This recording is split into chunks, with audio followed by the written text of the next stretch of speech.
Hi, this is Raphael Pope-Sussman of the Center for Court Innovation. This podcast is part of a series we are doing with people seeking to curb violence and improve access to public health for at-risk minority youth as part of the Minority Youth Violence Prevention Initiative.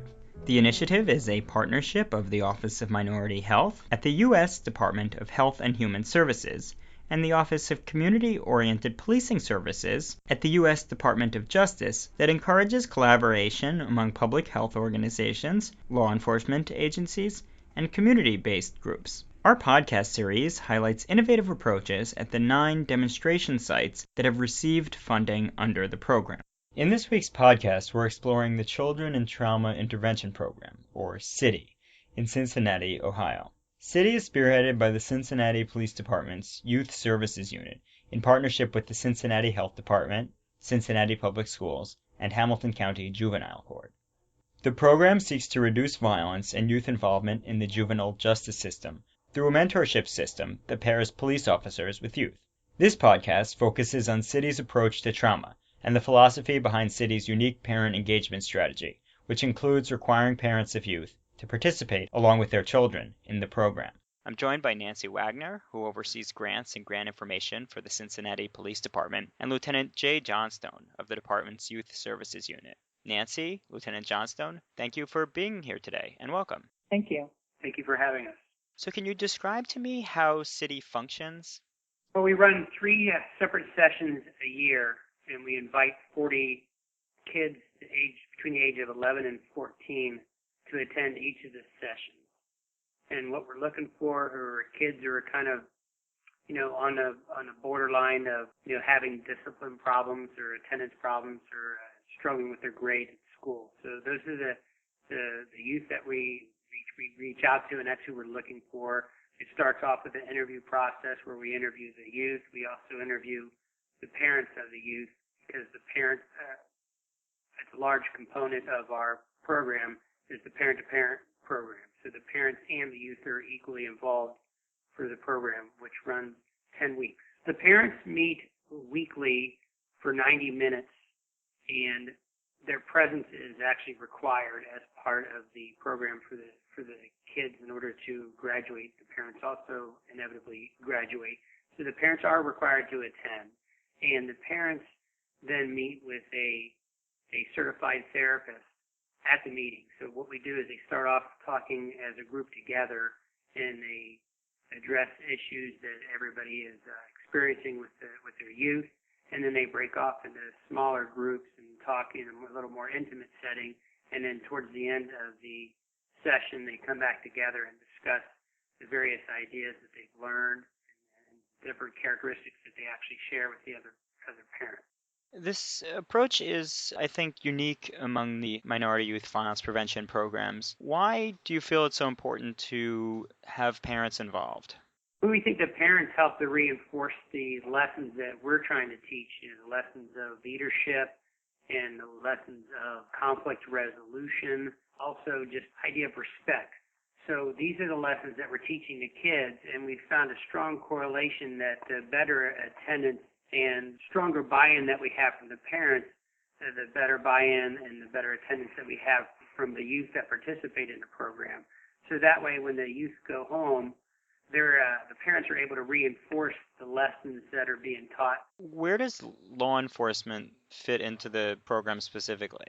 Well, what we're trying to do is bridge that gap between the youth and law enforcement and improve those relationships. And we feel that by having the direct contact that we have with the youth in our program, we're able to help lower those barriers and break some of the stereotypes that some of the youth might have towards the police officers. So the police officers, they help run the parent-to-parent, they run the daily operation of the camp itself, and the officers, they organize the lesson plans, they teach physical training and also the military drills. So it's designed by officers and run by officers.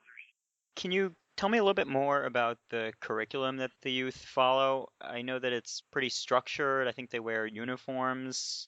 Yes, the youth wear uniforms, and we try to, have a pretty structured setting probably particularly come on a little bit stronger at the beginning and then kind of lighten up, and that's when you find that those bonds really start forming with the officers and the youth.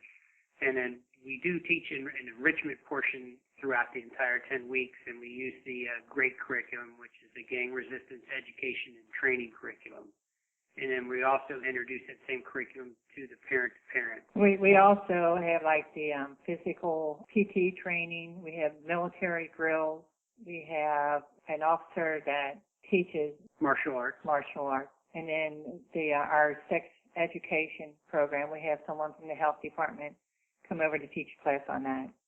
And what is the response from the youth? Tremendous, and that's probably the most rewarding portion of the program, is watching the transition from the beginning all the way to the end. And we end it with the graduation ceremony, and just watching the pride that the kids experience, and then watching the pride of the parents for completing the program. Even during the graduation ceremony, we have the youth actually give the parent awards out themselves, and it's just a really gratifying moment. So the youth are very thankful of it, but they show that through also the follow-up. So as Nancy talked about before, there's follow-up and there's mentorship.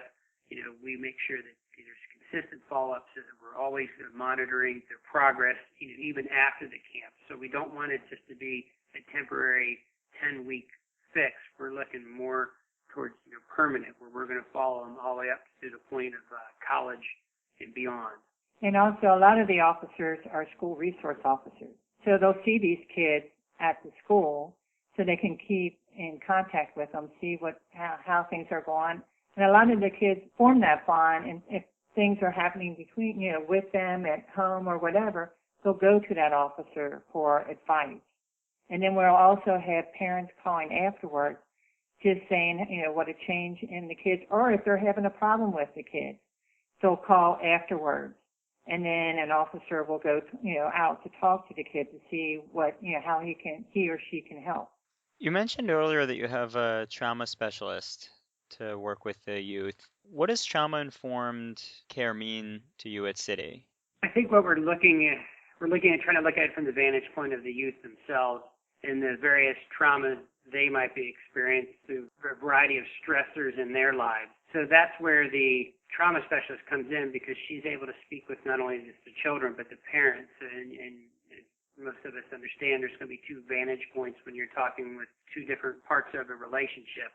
So the trauma specialist is able to help bridge that relationship and bring the parents and the youth closer together. One of the highlights of the program is when we have a one-on-one session, and that's when midway through the program we have the child and the parents sit down together. It's actually quite moving, because at this point a lot of feelings and concerns start to come to the surface, and we're able to work with these particular families and help work through some of these issues that have been causing problems in the past. And also at the beginning, each student is given an adverse childhood experience, or ACE questionnaire, and that assesses the risk of increased health issues associated with maltreatment or other adverse childhood experiences. So then the trauma expert will, go over all this and then work with the student or the parent to see if she can help resolve some of their issues. Stepping back a bit, can you describe what support from the Minority Youth Violence Prevention Initiative has enabled you to do? Well, actually, it's been able to keep the program going because there's a lot of money involved. A lot of it goes for overtime for the officers because the city is down in their complement in officers, so they wouldn't be able to put the program on during the work period. And due to contractual issues, we can't have officers volunteering their time. And then the food to feed the kids involved, the trauma specialists.